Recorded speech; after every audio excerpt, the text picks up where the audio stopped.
નમસ્કાર મિત્રો, સ્વાગત છે તમારું મારી ચેનલ પર એક નવા વિડીયોમાં। મિત્રો, આ જગ્યાએ ફેંકી દેજો માત્ર 7 મગના દાણા, આખું વર્ષ ઘરમાં સુખ શાંતિ અને સમૃદ્ધિ બની રહેશે। તો મિત્રો, બુધવારે આ જગ્યાએ ચૂપચાપ 7 મગના દાણા ફેંકી દેશો તો ગણેશજીના આશીર્વાદથી તમારું ઘર ખુશીઓથી ભરાઈ જશે। તમારી દરેક મનોકામના પૂર્ણ થવા લાગશે, કારણ કે આ દિવસ અન્ય દિવસોથી ખૂબ જ ખાસ છે અને અત્યંત મહત્વનો છે। એવું માનવામાં આવે છે કે કેટલીક વાર મોટી પૂજા અને અનુષ્ઠાનથી જે પણ મનોકામના પૂરી નથી થતી, તે આ 7 મગના દાણાનો ઉપાય કરવાથી પૂર્ણ થઈ શકે છે। આ ઉપાય ઘણા લોકોએ કર્યો છે અને તેમને આ ઉપાય કરવાથી ચોક્કસપણે ફળ પણ મળ્યું છે। જો તમે પણ આ ઉપાયને આ ખાસ બુધવારના દિવસે કરવા માંગો છો, તો પહેલા આ ઉપાયને સારી રીતે સમજી લેજો, સાંભળી લેજો અને પછી જ કરજો। આ ઉપાય કરવાથી તમને ચોક્કસ ફળ મળશે। તો ચાલો જાણીએ કે આ ઉપાય કેવી રીતે કરવાનો છે, ઘરમાં રાત્રે કઈ જગ્યાએ કરવાનો છે અને કેટલાક વાગ્યે કરવાનો છે, અને આ ઉપાય કરતી વખતે તમારે કઈ બાબતોનું ધ્યાન રાખવાનું છે, તે અંગેની તમામ માહિતી તમને આપીશું। પરંતુ તે પહેલા કમેન્ટ બોક્સમાં જય શ્રી ગણેશ જરૂર લખી દેજો। સાથે જ આ વિડીયોને લાઈક કરી અને ચેનલને પણ જરૂરથી સબસ્ક્રાઈબ કરજો। તો મિત્રો, ચાલો જાણીએ કે આ ઉપાય કયા સમયે કરવાનો છે।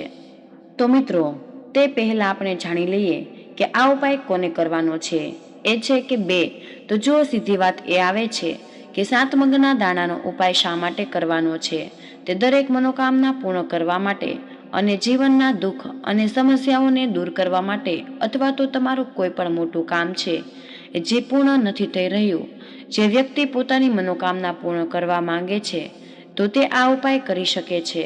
જો માતા અને બહેનોમાંથી કોઈ પોતાના ઘરની સુખ શાંતિ માટે અને ઘરમાં ધન સમૃદ્ધિ વધારવા માટે આ ઉપાય કરવા માંગે છે, તો ઘરની મોટી માતા બહેનો ખાસ કરીને આ 7 મગના દાણાનો ઉપાય કરવો જોઈએ।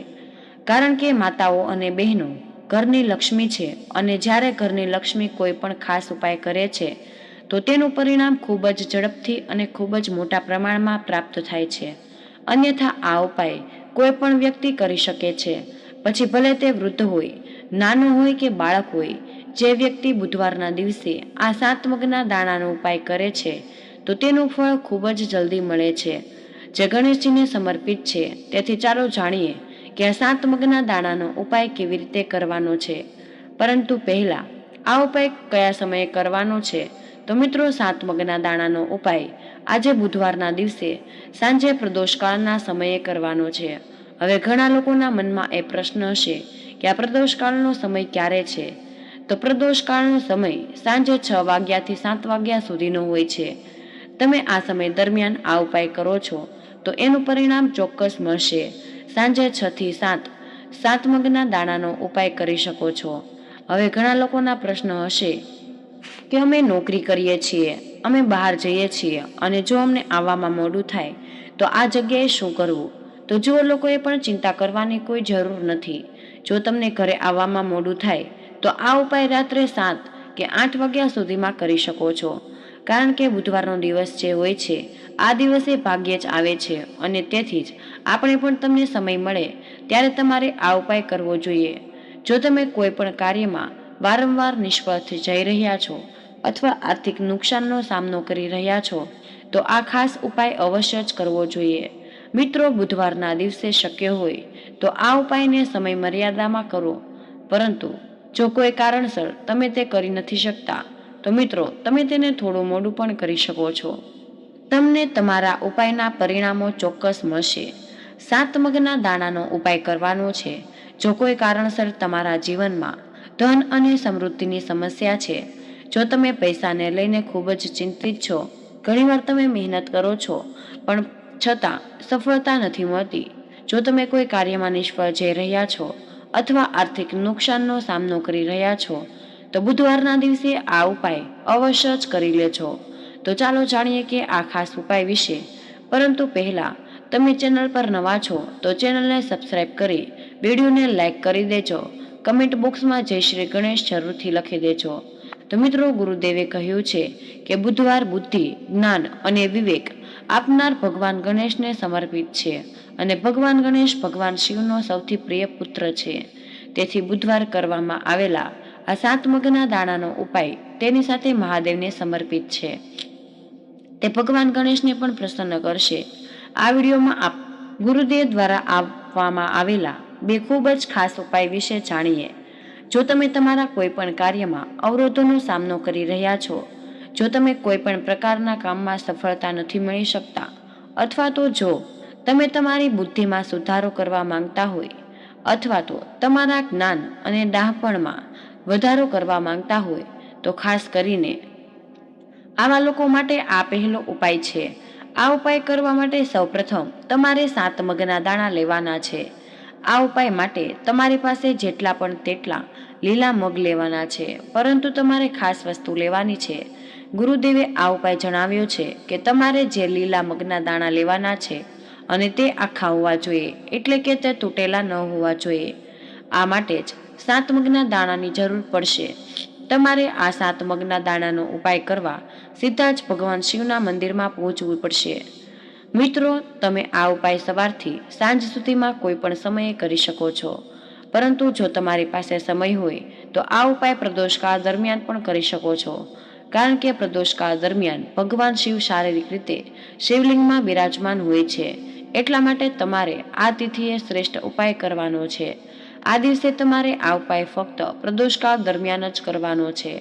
પરંતુ જો કોઈ કારણસર તમને સમય ન મળે, તો તમે આજે કોઈ કારણસર તમને સમય ન મળ્યો હોય તો તમે આ ઉપાય સવારથી સાંજ સુધી કોઈ પણ સમયે કરી શકો છો. તમને જોઈએ તેટલા લીલા પરવાળા 5, 7, 21 મગ તમારા જમણા હાથની હથેળીમાં લેવાના છે.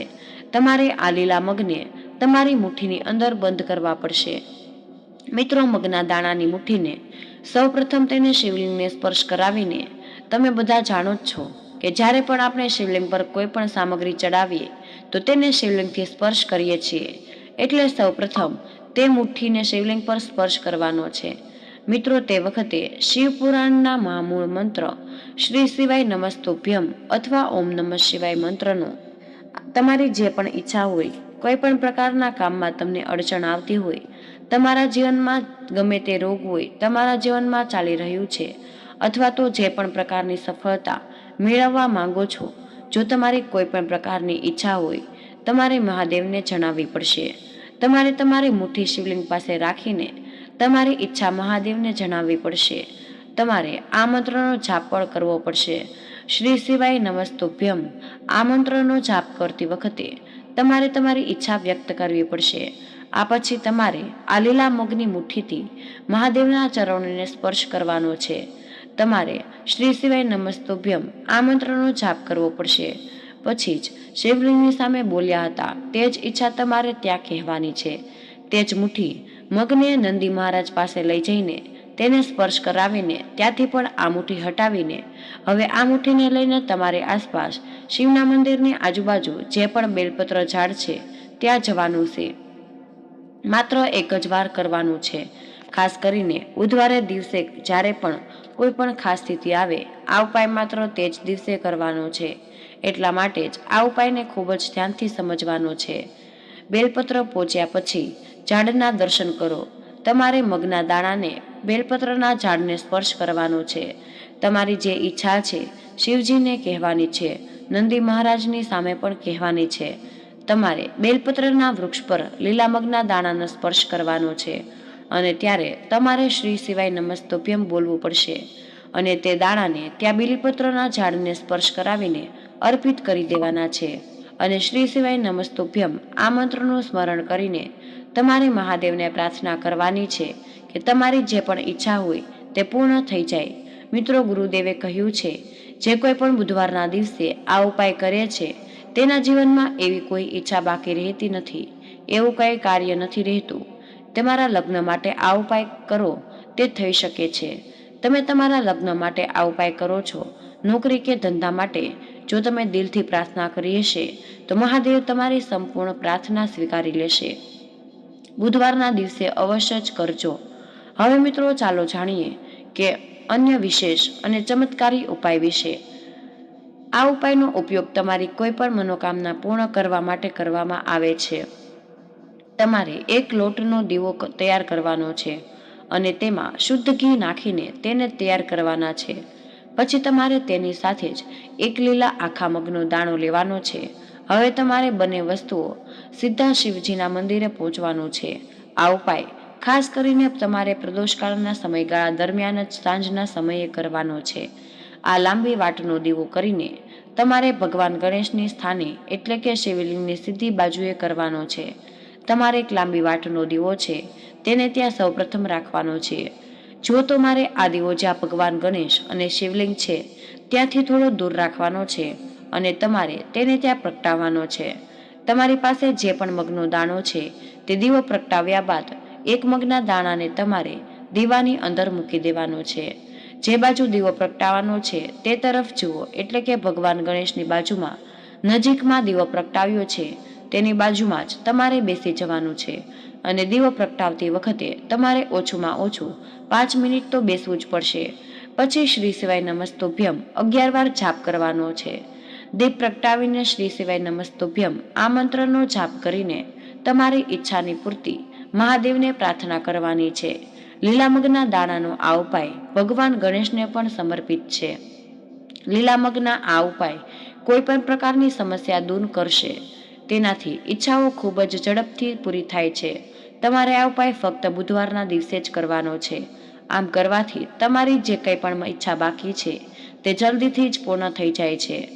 જે ઉપાય બતાવ્યો છે તમારે આ બુધવારના દિવસે ગણેશ મંદિરમાં જઈને જ કરવાનો છે. સૌપ્રથમ જાણીએ કે ગણેશજીને પૂજામાં મુખ્ય કઈ વસ્તુ અર્પણ કરવી જોઈએ. તે જાણવું ખૂબ જ જરૂરી છે. તે વસ્તુ છે કે અમસ્વસ અલગ અલગ છે, તેથી વિડીયો બિલકુલ પણ સ્કીપ નહીં કરતા. મિત્રો, ભગવાન શિવને પ્રસન્ન કરવા માટે ભગવાન શિવને બેલના પાન, પરંતુ ઘણા લોકોને ખબર નહીં હોય કે ભગવાન શિવજીની સાથે સાથે ગણેશજીને પણ બીલીપત્ર ચડાવવામાં શુભ માનવામાં આવે છે. ગણેશજીને બીલીપત્ર અર્પણ કરવાથી ગણેશજી પ્રસન્ન થઈ જાય છે. તમારે એક બીલીપત્ર અર્પણ ન કરવું જોઈએ. તમારે 2 અથવા તો તેનાથી વધુ બીલીપત્ર કરી શકાય છે. તમે પણ બીલીપત્ર અર્પણ કરો તેમાંથી એક બીલીપત્ર ગણેશજીના ચરણોમાં અર્પણ કરીને બીલીના પાનને પાછું લઈ લેવાનું છે. આ કાર્ય ગુપ્ત રીતે કરવાનું છે. મિત્રો, શમી એક છોડ છે જેનો ઉપયોગ પૂજામાં થાય છે. લોકો તેને એક શુભ છોડ માને છે. તેને પોતાના આંગણામાં લગાવવામાં આવે છે. ગણેશજીને ખૂબ જ પ્રિય છે. તમે ભગવાન ગણેશને પ્રસન્ન કરવા માટે શમીના પાન અર્પણ કરી શકો છો. તમને જણાવીએ કે ભગવાન શ્રીરામે રાવણને યુદ્ધમાં હરાવવા માટે શમીના છોડની પૂજા પણ કરી હતી. બુધવારના દિવસે ગણેશજીને શમીના 6 પાન અર્પણ કરો. તેમાંથી એક પાન ઘરે લાવજો અને આ પાનનું શું કરવું તે આગળ જાણશું. દુર્વા ઘાસ મેદાનમાં સરળતાથી મળી જાય છે. આ ઘાસ મોટાભાગે ખેતરોમાં અથવા રસ્તાની બાજુમાં જોવા મળે છે. તેનો રંગ આછો લીલો કે ભગવાન ગણેશને પ્રસન્ન કરવા માટે તમારે દરરોજ તેમને 5 દુર્વા ઘાસ અર્પણ કરવું જોઈએ. ગણેશને આ ઘાસ ખૂબ જ પસંદ છે. ગણેશજીને દુર્વા ઘાસ અર્પણ કરો ત્યારે આ ઘાસ તેમના કપાળ પર રાખો. તેને ક્યારેય પર પગ પર ન મૂકો. ઉપરાંત જો શક્ય હોય તો ગણેશજીને દરેક પૂજામાં દુર્વા ચડાવો. પૂજામાં 21 દુર્વાની ગાંઠ બનાવવામાં આવે છે. ગણેશજીના માથા પર 21 ગાંઠ મૂકવામાં આવે. જો દુર્વાના ઉપરના ભાગ પર 3 કે 5 પાંદડા હોય તો ખૂબ જ શુભ માનવામાં આવે છે. તમારે દુર્વાની 6 અથવા 21 ગાંઠ અર્પણ કરવાની છે. આ ગાંઠ ઘરે લાવવાની છે. આ કાર્ય ગુપ્ત રીતે કરવાનું છે. હવે છે મોદક, જે ભગવાન ગણેશજીને સૌથી વધુ પસંદ છે. તેમની પૂજા દરમિયાન મોદક ચોક્કસપણે અર્પણ કરવા જોઈએ. ભગવાન પરશુરામ સાથે તેની લડાઈ દરમિયાન તેમના દાંત તૂટી ગયા હતા. જ્યારે ખાવામાં સમસ્યા આવી રહી હતી ત્યારે ગણેશજીએ મોદક ખાવાનું શરૂ કર્યું હતું, કારણ કે ખાવામાં ખૂબ જ સ્વાદિષ્ટ છે અને નરમ પણ હોય છે. ગણેશજીને 4 અથવા 6 મોદકના લાડુ બુધવારે અર્પણ કરી શકો છો. તેમાંથી તમારે 1 લાડુ ઘરે લાવવાનો છે, પરંતુ આ કાર્ય પણ તમારે ગુપ્ત રીતે કરવાનું છે. મિત્રો, બુધવારના દિવસે ભગવાન ગણેશને સોપારી પણ અર્પણ કરી શકાય છે. ગણેશજીને પૂજામાં સોપારીનો સમાવેશ કરવો. સોપારીને ગૌરી ગણેશનું સ્વરૂપ માનવામાં આવે છે. સોપારીની સાથે પવિત્ર દોરો પણ ગણેશજીને ચડાવવામાં આવે છે. ભગવાન ગણેશની 2 સોપારી અર્પણ કરી શકો છો. તેમાંથી 1 સોપારી ગુપ્ત રીતે તમારે તમારી સાથે ઘરે લાવવાની છે. સવા મિત્રો બુધવારના દિવસે સવારે વહેલા ઉઠીને ગણેશજીના 12 નામનો જાપ કરવાનો છે. પહેલા ઉત્તર દિશામાં ભગવાન ગણેશને જળ ચડાવવાનું છે. આ દરમિયાન પાણી ચડાવજો ત્યારે એક વાસણમાં રાખવામાં આવે છે અથવા તો જગ્યાએ પહેલેથી જ ભીની હોય આ કાર્ય આવે અથવા તો તે જગ્યા ભીની હોવી જોઈએ. આ કાર્ય તમારે ઘરમાં જ કરવાનું છે. આપણે અત્યાર સુધી જાણ્યું કે બુધવારના દિવસે ગણેશ મંદિરમાં શું ચડાવવું જોઈએ. આપણે જાણીએ કે ગણેશજીને મંદિરમાં જે વસ્તુઓ ઘરે પાછી લાવી તેને શું કરવાનું છે. મિત્રો, આ ઉપાય કરવાથી ધનની પ્રાપ્તિ થાય છે. આ ઘરમાં સુખ અને સમૃદ્ધિ આવે છે. મિત્રો, બીલી અથવા તો શમીના પાન જે ગણેશજીને ચડાવ્યા હતા તેમાંથી જે પાન તમે ઘરે લાવ્યા છો, પાનને તમારે ગંગાજળ અથવા તો કોઈ પણ શુદ્ધ જળમાં નાખીને ગણપતિજીને પ્રાર્થના કરવાની છે અને પછી તમારા સભ્યોને થોડાક ટીપા પીવડાવવાના છે. પછી ઘરની દરેક જગ્યાએ આ ટીપાથી છંટકાવ કરવાનો છે. આમ કરવાથી તમારા ઘરમાંથી નકારાત્મક ઉર્જાઓ દૂર થઈ જાય છે અને ઘરમાં સકારાત્મક ઉર્જાઓ આવવા લાગશે. તમે જે પણ સોપારી લઈ ગયા હતા તેમાંથી એક સોપારી ગણેશજીના ચરણોમાં સ્પર્શ કરાવીને ઘરે લાવવાની છે. ઘરના પૂજા મંદિરમાં સારી રીતે સોપારીને રાખી દેવાની છે. જ્યારે પણ તમે ઘરની બહાર કોઈ પણ શુભ કાર્ય માટે જાઓ, કોઈ નોકરી બાબતે, બિઝનેસ બાબતે જતા હોય તો સોપારીને 2 હાથેથી વંદન કરીને ભગવાન ગણેશને પ્રાર્થના કરીને જ જવાનું છે. સોપારી ગણેશજીનું જ સ્વરૂપ માનવામાં આવે છે. તેને વંદન કરવાથી બધા જ કાર્ય સફળ થવા લાગે છે. તમારા જીવનમાં જે પણ બાધાઓ આવતી હોય આ ઉપાય કરવાથી જલ્દી જ દૂર થઈ જાય છે. તમને દરેક કાર્યમાં ચોક્કસ સફળતા મળશે. મિત્રો, ઉત્તર દિશાએ ગણેશજીને જળ અર્પણ કર્યા બાદ જળ વાસણમાં એકઠું કરેલું છે. જળ તમે બોટલમાં રાખી લો. તેને કોઈ પણ શુભ કાર્યમાં તેનો ઉપયોગ કરી શકો છો. તમને તેનાથી શુભ કાર્યમાં તેનો ઉપયોગ કરી શકો છો. ખૂબ જ લાભ પ્રાપ્ત થાય છે. જે દુર્વા ગણેશ મંદિરમાં લઈ ગયા હતા તેની તમારે એક ગાંઠ ઘરે લાવવાની છે. તમારે એક વાસણમાં પાણી લેવાનું છે. શુદ્ધ માટી નાખીને તેમાં તે દુર્વા વાવી દેવાની છે. ત્યારબાદ કોઈ પણ શુદ્ધ જગ્યાએ થોડીવાર વધારે માત્રામાં દુર્વા લાવવાની છે. તે દુર્વાને પણ તેમાં વાવી દેવાની છે. આમ કરવાથી ગણેશજીના આશીર્વાદ તમારી ઉપર હંમેશા જ રહેશે. ગણેશજીને ચડાવી શકો છો. જો દુર્વા સુકાઈ જાય તો તમે તેને નદીમાં પ્રવાહિત કરી શકો છો. કોઈ પણ ગાયને ખવડાવી શકો છો. તો મિત્રો, તમારા માટે આ ખૂબ જ મહત્વપૂર્ણ માહિતી છે. કમેન્ટ બોક્સમાં જય શ્રી કૃષ્ણ અવશ્ય લખી દેજો. તમને વિનંતી છે કે હજુ સુધી વિડીયોને લાઇક ન કર્યો હોય તો વિડીયોને લાઇક કરી ચેનલને સબસ્ક્રાઇબ જરૂરથી કરજો. જય શ્રી કૃષ્ણ. રાધે રાધે. ધન્યવાદ. વિડીયોને અંત સુધી જોવા બદલ તમારો ખૂબ ખૂબ જ આભાર.